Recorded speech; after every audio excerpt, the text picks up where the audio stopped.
আসসালামু আলাইকুম রহমতুল্লাহি বারাকাতুহু। প্রিয় বন্ধুগণ, আপনারা অনেক সময় অনেক সমস্যার সম্মুখীন হয়ে থাকেন।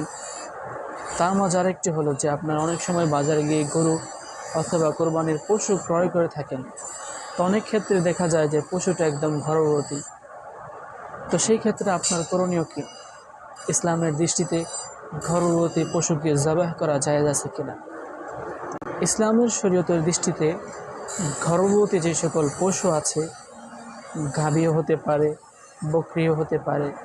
তো সেক্ষেত্রে করণীয় হলো, যদি গাভী অথবা বকরি সে বাচ্চা দেওয়ার একেবারে সন্নিকটে এসে যায়, তো সেই ক্ষেত্রে আপনার এই পশুটাকে কুরবানি করা আপনার জন্য মাকরুহ হবে।